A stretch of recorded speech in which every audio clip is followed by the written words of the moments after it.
It destroys more alcoholics than anything else. From its stem, all forms of spiritual disease, for we've been not only mentally and physically ill, we've been spiritually sick. When the spiritual malady is overcome, we straighten out mentally and physically. In dealing with resentments, we set them on paper. So the first thing we're going to do is look at these resentments. Now, I think we need to look at that word and make sure we understand what it means. The word resentment is made from two old words. First are the letters R-E. Re. When you see re in front of another word, it always means to do again. Like repaint, replay, redo, always means to do again. The last part of this word, sentiment, comes from an old word called sentire, which means to feel. So the word resentment itself means to re-feel. Okay. Let's say we're going through life, which we do on a daily basis, remembering always that everybody has got self-will. That's one of the problems. It's standard equipment. Everybody's got self-will. From time to time, other people get sick in self. Maybe their social instinct is out of kilter. Maybe their security instinct or their sex instinct is fouled up. And they do something to me that threatens one of my basic instincts of life. Maybe they put me down in the eyes of other people, and it threatens my self-esteem. Maybe they do something to threaten one of my personal relationships. Maybe they rip me off and steal my money from me. Maybe they do something to interfere with my sex life. Or maybe they do something that threatens one of my ambitions for the future. Now, when they do that, that's a wrong on their part for doing so. That's not a resentment. It doesn't become a resentment till I go over in the next room, or I go home that evening, and I replay that thing in my mind, and I feel the pain the second time. The first time they did it to me hurt me. But when I go over here and replay it and feel the pain the second time, then I'm doing it to myself now. They did it to me the first time, but I'm doing it the second time. And after a while, I'll replay it again. And I'll feel the pain the third time. And what I found in my life is I'm not always completely honest with me. Because it seems as though when I replay this thing, each time I tend to change it just a little bit. And I tend to make what they did to me just a little bit worse. I tend to make what I did just a little bit less. I tend to make the pain just a little bit deeper. And you let me play it over in my head enough times, after a while I can say to myself, I was just standing there doing nothing. And they come along and did it to me.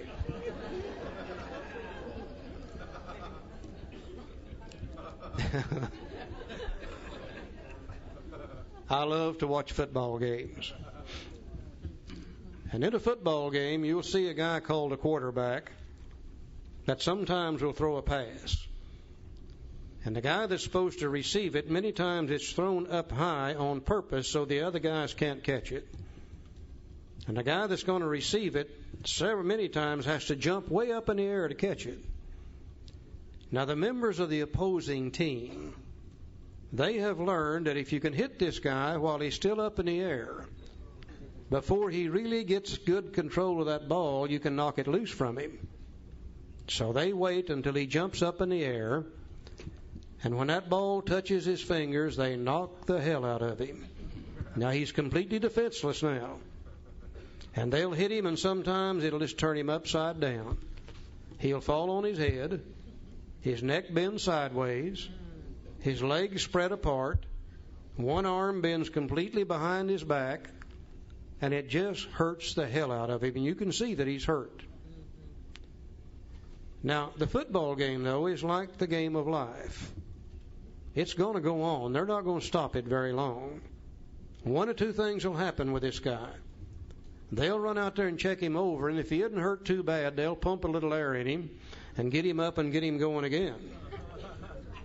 If he's hurt too bad, they'll drag him off to the side, they'll put somebody in his place, and the game starts again.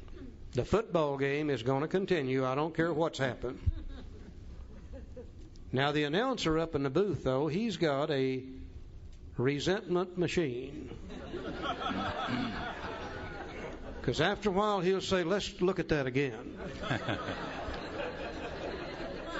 And this time, it is in slow motion and living color. My God, it looks twice as bad as it did the first time. You can see how far his neck really did bend, how far his legs spread apart, and how badly that arm was bent, and it looks twice as bad as it did the first time. After a while, the announcer will say, let's look at that again. The game's been going on now for 15 minutes. The announcer's still bouncing this guy up and down, up and down, up and down off the ground. Now, we alcoholics have up here in our heads a little resentment replay machine. And we get up in the mornings and we tune it up in living color. We clean the lens on it because we don't want to miss nothing. And we shine it on the world all day long. And we record everything they do to us that's bad. And we go home at night and sit down and play it over in our head and make ourselves sick and blame it on them. Now, once in a while we have a bad day. Once in a great while, they won't do anything to us. That's a bad day for an alcoholic. We've got our machine cleaned up, the lens is clean, tuned up, we shine it on the world, and nobody will do anything to us. We don't have anything bad to record. Don't record nothing good. Do you know what we record those days? By God, we record what they're thinking. That's what we do. We go home at night, play it over in our head, make ourselves sick.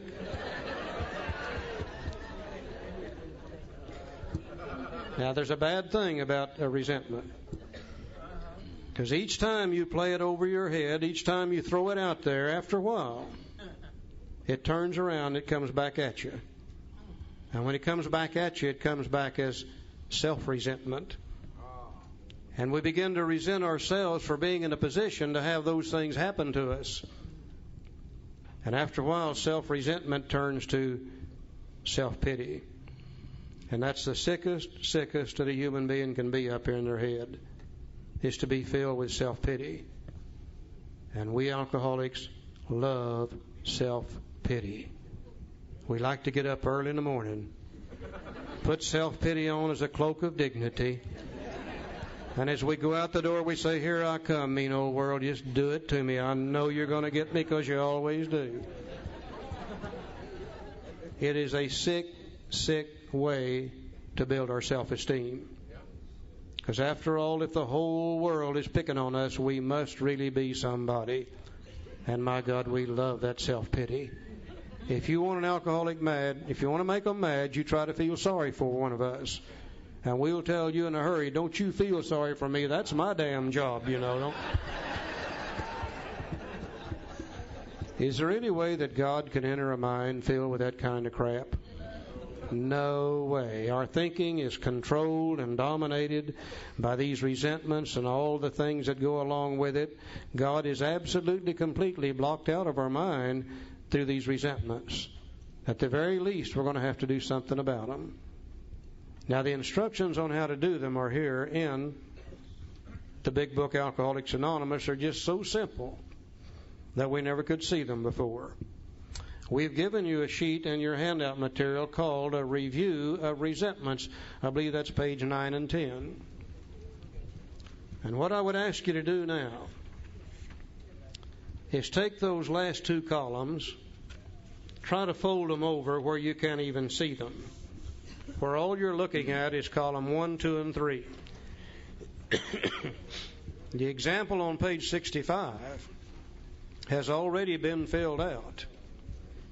And we didn't know the procedure that Bill used to fill it out. That's where a lot of our confusion is.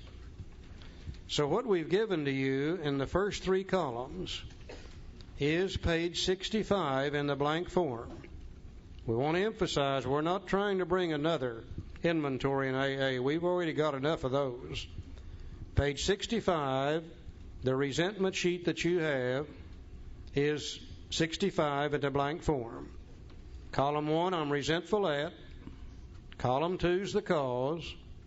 Column 3 affects my. Now let's see if we can't find the instructions on how to fill it out.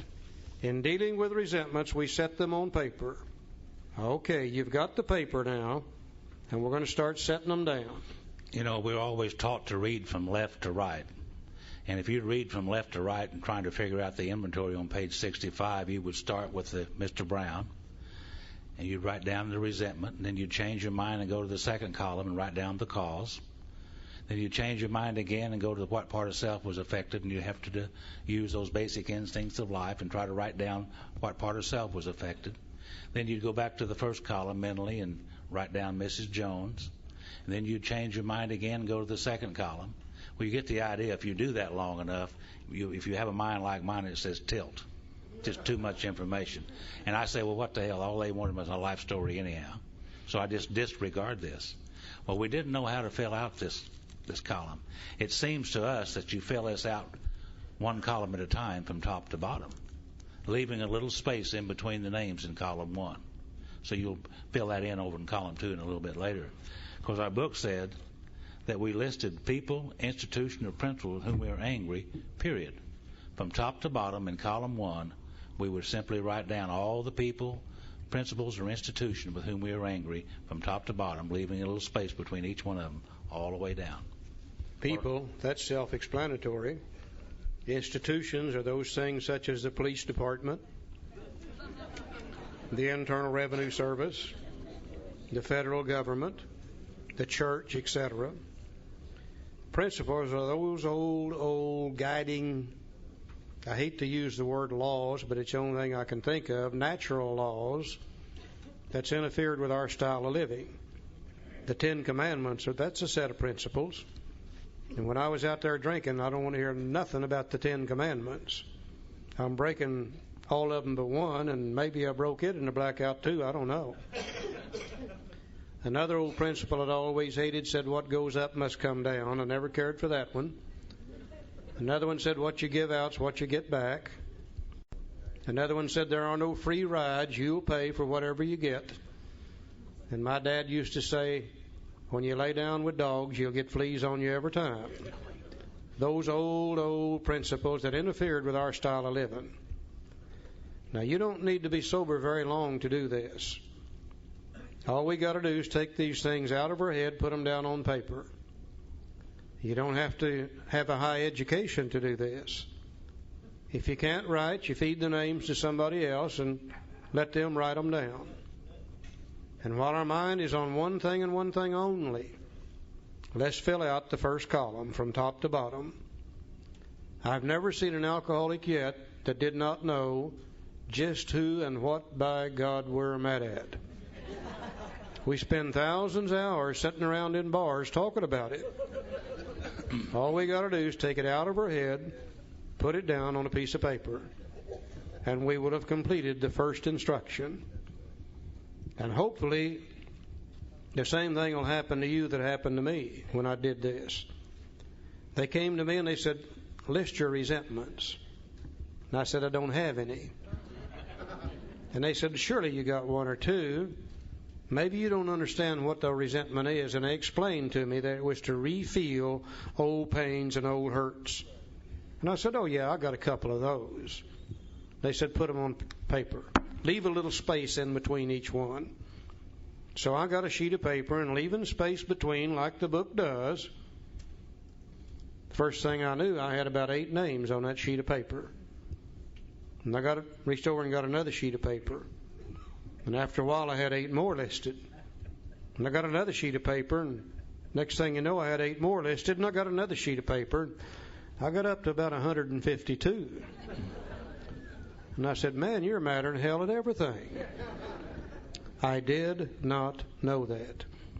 You can only see one resentment at a time in your head. I don't think any of us will ever see how many resentments we really do have and how much they control and dominate our thinking till we get them all down on a sheet of paper and see them in their entirety for the first time. Now, we've made a decision to let God direct our thinking. And if we've got that many resentments, then resentments direct our thinking and God can't, and it's just that simple. Just by the listing of the names, we learn something very valuable about ourselves, how resentful we really are. You just can't see this stuff in your head. It has to go on paper. So we filled out the first column. Now, Bill said Mr. Brown, Mrs. Jones, my employer, and my wife. He probably had more than that. I think he just didn't want to use any more space in the big book. Mine was that long, long list of about 152 names, Joe. So we asked why we were angry, period. Stop right there and go to the second column, the cause. Now, in the illustration, and he used here very short and sweet, just 4 or 5 little words, not too many words to describe the cause. Simplicity is the key here in the second column. Now, he's resentful at Mr. Brown. Why? His attentions to my wife. He told my wife of my mistress. Brown may get my job at the office. Now, I don't even know Mr. Brown. I'm already mad at him myself. Now, he's resentful at Miss Jones because she's a nut. She snubbed me. She committed her husband for drinking. He's my friend, and she's a gossip. What she did was put his old drinking buddy in the nut house, and he don't like that at all. Now, he's mad at his employer. Why? Well, he's unreasonable and unjust and overbearing. Probably said, say, Bill, by the way, where were you all day yesterday anyhow? He threatens to fire me for drinking and padding my expense account. That's unreasonable as hell, isn't it? Yeah, very narrow-minded. Now, he's really mad at his wife. She misunderstands and nags, and she likes old Brown, and she wants the house put in her name. Yeah. Uh-huh. You tie that together, liking old Brown, wanting the house put in her name, it's about time to get a little bit upset, isn't it? So simply in the second column, we just write down, we ask ourselves why we were angry beside each name one at a time, using 4 or 5 little words to describe the cause. There may be one cause or there may be 2 or 3 causes, but we simply write them down in the second column. We're not going to write any big, long essays. No. Just a few simple words by each name. And it may be one cause, and there may be multiple causes, as we have here. Whatever it is, we put it down. I filled out the second column, and I began to realize something that's become very valuable to me. I began to realize it's not the people and the institutions that I'm upset with. It's what they've done to me that's got me upset. You know, I can take Mr. Brown out of here and put Mr. Green in. I'll be just as upset with Green as I am with Brown if he does the same thing to me. I could take Mrs. Jones out of here and put Mrs. Smith in. If Smith does the same thing, I'm going to be just as upset with her as I am with Jones. Well, I can take my wife out of here and put my mistress in. And if she does the same thing, I'll be just as upset with her. I begin to realize it's not them that's got me upset. It's what they've done to me that's got me upset. Now, the reason that's valuable is because of this. I'm getting ready to start out on a lifetime-changing process to develop the best possible relationship that I can with the world and everybody in it, so I can have maximum peace of mind and serenity.